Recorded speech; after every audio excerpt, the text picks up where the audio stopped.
Bueno, y un año de la implementación de la ley de inclusión, 113 colegios han solicitado el cierre para este 2017. Vamos a conversar de este y otros temas en materia de educación. Nos acompaña la diputada de la UDI, María José Hoffman, que es integrante, como yo les comentaba, de la comisión. Muchas gracias por acompañarnos, diputada, bienvenida. Muchas gracias, Viviana, por la invitación. Diputada, hablemos un poco de estos 113 colegios. Es importante tener claro si esta cifra corresponde efectivamente de colegios particulares subvencionados, porque una de las cosas que se ha escuchado por estas horas es que también en este número estarían incluidos colegios municipales. ¿Qué información, por ejemplo, tienen ustedes en la comisión respecto a estos datos de si efectivamente esto está relacionado con la entrada en vigencia de la reforma? A ver, lo primero es decir que lamentablemente el tiempo nos dio la razón. Nosotros lo advertimos durante el debate que este era uno de los mayores riesgos que tenía este proyecto. Ningún proyecto puede ser una reforma, puede ser calificada como buena cuando genera este tipo de reacciones, que es que muchos colegios hoy día están optando por cerrar.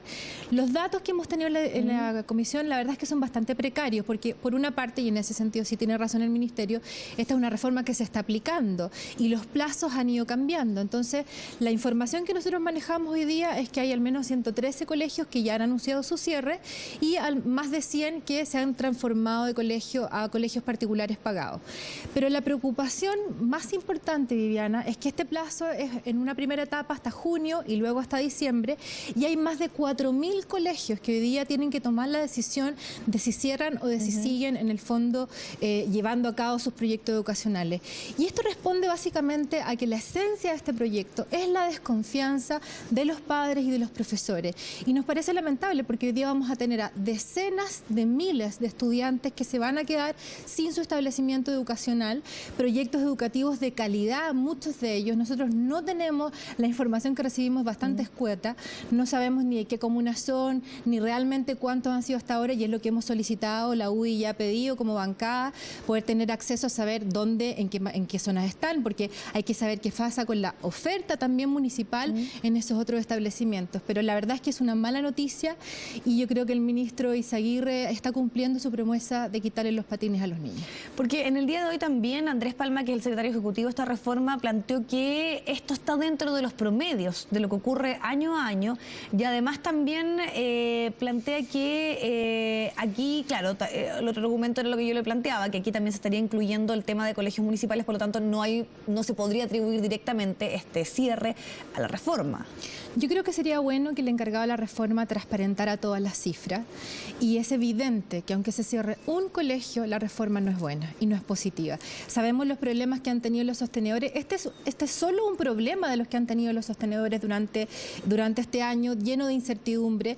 Nosotros hemos recorrido a lo largo de Chile muchas instituciones para conocer en la práctica cómo ha sido en el fondo la implementación de esta reforma.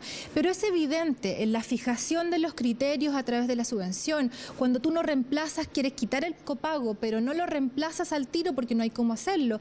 Cuando tú no aumentas la subvención general, acá no se aumentó en un peso la subvención general, ni para los particulares subvencionados, ni tampoco para la educación pública, la educación municipal, con un proyecto además que genera mucha incertidumbre por lo que está pasando en el Senado con este proyecto y este mal proyecto hoy día de desmunicipalización, que lo que hace no solamente es quitarle a las municipalidades, sino que es fijar 67 o 70, no sabemos cómo va a terminar, de servicios locales. Entonces, en el sistema hoy día, Viviana, hay mucha incertidumbre, y lo que está provocando es que hoy día hay una persecución especialmente a los particulares subvencionados, y obviamente que nosotros queremos saber realmente cuáles son las cifras, porque aquí, más allá de lo que está pasando el sostenedor, la preocupación es hacia los niños hoy día. ¿Dónde se van a matricular estos niños? ¿Qué pasa hoy día con la oferta municipal? ¿Vamos a poder o no vamos a poder enfrentarla? Lo que está pasando con la tómbola en Punta Arenas, muchos niños o padres que te dicen, mira, yo postulé a este colegio y no terminé quedando en esto. Uno tiene que confiar en el burócrata de turno de si la tómbola funcionó o no funcionó.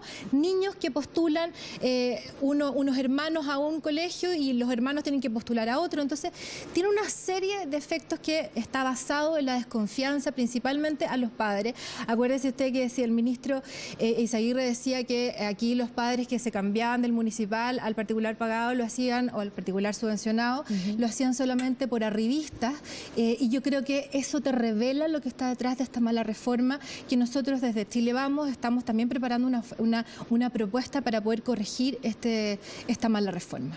Ahora, sí había un consenso, más allá de los cuestionamientos que pueden existir de algunos sectores por estos días a la propia reforma, que había una situación compleja en los particulares subvencionados, sobre todo en aquellos que lucraban, que habían detrás ciertas inmobiliarias y muchos colegios que también habían cerrado.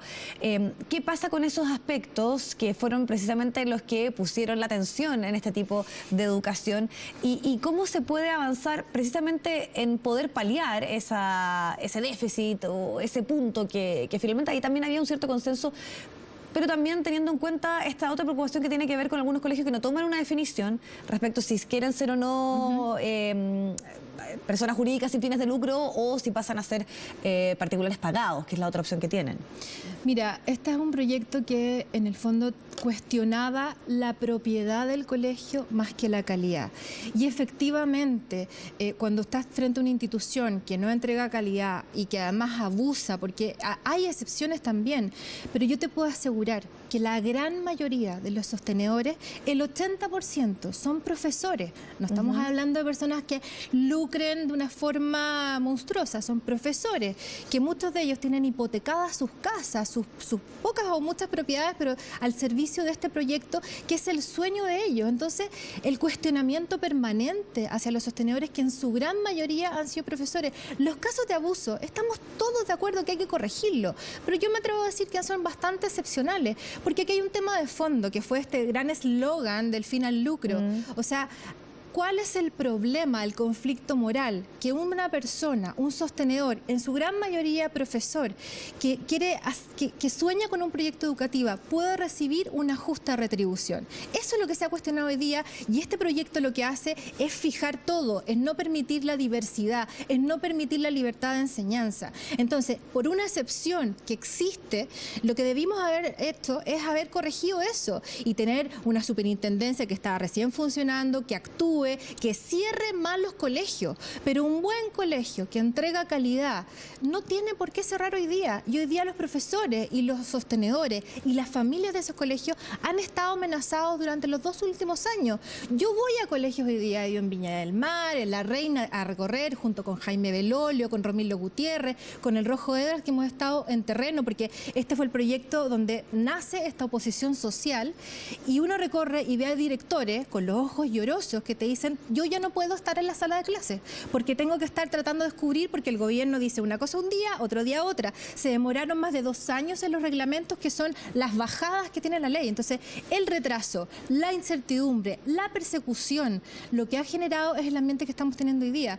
Yo en eso invito a que el gobierno transparente las cifras. Nosotros tuvimos acceso a partir de un oficio a estas primeras cifras, pero el plazo todavía faltan 4.000 colegios, y yo creo que es una mala excusa decir que este es el cierre del promedio o el promedio de lo que se cierra todos los porque años. la otra cifra que se pone sobre la mesa también es los 466 colegios particulares subvencionados que sí han optado por una personalidad jurídica sin fines de lucro, en contraposición de estos otros 113. Exactamente, pero yo te diría que cuando lo que hizo esta reforma, y es algo bien grave, es que cuando no reemplazas el copago, porque hay colegios donde, o sea, se congeló el copago y se sigue entregando esta subvención para lograr equilibrarla, pero acá todos sabemos que los padres tienen todo, aquí hay un tema de fondo, tienen todo el derecho a querer aportar en la educación de sus hijos, y el Estado tiene que poner el foco en aquel estudiante donde sus padres no pueden hacerlo, pero los padres lo van a hacer igual, o le van a contratar clases particulares, o van a hacer el esfuerzo por llevarlo a un particular pagado. El sueño de los padres es tener calidad en sus hijos, en la educación de sus hijos, y este proyecto no apunta a la calidad, lo único que apunta es al patrimonio, es a quien lo trata prácticamente como un delincuente, y hoy día los tiene sometidos en un ambiente de incertidumbre donde nadie sabe lo que va a pasar, ni siquiera el gobierno. Diputada, aprovechando esta conversación, ayer la ministra de Educación fue bien clara con respecto al tema del CAE, de que no está la posibilidad, que es una pretensión también del movimiento estudiantil, de la condonación de las deudas. ¿Qué pasa con ese aspecto? Sobre todo que sabemos que un poco la negociación que hubo para que pudiese avanzar la reforma a la educación superior pasa por cambios sustantivos, la eliminación prácticamente del CAE. ¿Y cómo ve usted lo que está por venir en el trámite legislativo en esta materia? A mí lo primero me pareció una soberbia tremenda por parte de la ministra decir que le da pena la vida de las personas de nosotros quienes votamos en contra. Creo que eso no corresponde al debate. Uno siempre tiene que distinguir lo que es la crítica política de lo que es un comentario tan desubicado como ese. Porque al final uno puede caer en lo mismo y decir, a mí me da pena que un gobierno que promete cosas que no puede cumplir. Y acá en educación no han cumplido en nada. Ahora, lo del CAE fue bastante vergonzoso porque hoy día lo que vamos a tener que hacer es resucitar el proyecto del CAE del presidente Piñera. Hoy día vamos a aprobar el CAE de Piñera. Todos sabemos que este crédito que se creó, el crédito con aval del Estado en el gobierno de Lago, que era, y hay que entender, era lo que se podía hacer en ese minuto. Y en eso hay que ser responsable, porque basta de generar como si nosotros quisiéramos, como si las personas con este gobierno no hubiesen querido tener mejor calidad de educación, o fuera, en el fondo, o fuera una maldad no haber avanzado más. Los gobiernos de la concertación avanzaron bastante. Piñera lo que hizo en su gobierno fue corregir este crédito, bajándolo, haciéndolo contingente no solo eso, las tasas de interés, que es algo importante, contingente al ingreso y con límite de cuotas. Y lo que faltaba era tener un crédito que fuera hoy día que la piedra de tope, que no lo administraran los bancos, a pesar de que es el Estado el que le pone las reglas del juego al banco. Ese es el proyecto de Piñera que vamos a aprobar hoy día. Y también eso incluía la eliminación absolutamente de la banca con respecto a los préstamos, que es en lo que se fundamenta el gobierno para decir que no es lo mismo. Ese proyecto está presentado el penúltimo semestre del gobierno del presidente Piñera.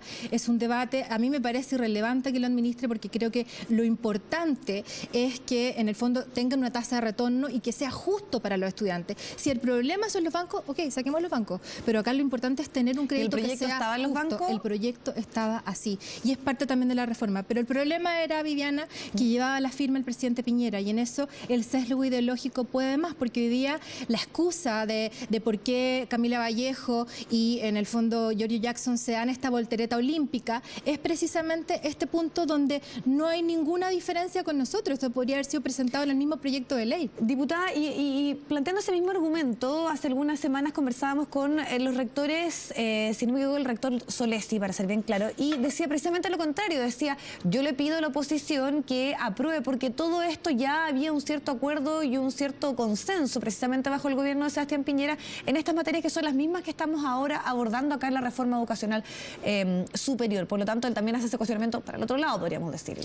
No, yo comparto varias cosas de las que han planteado los rectores, y entiendo, el rector Solesi tiene que también defender los intereses de las universidades que representan. Nuestra obligación es defender todos los intereses de todos los estudiantes, no solamente de los que salen a la calle. Entonces, acá a mí no me gusta lo que ha ocurrido entre las universidades estatales del Consejo Rectores, o sea, de partida de todo sentido común.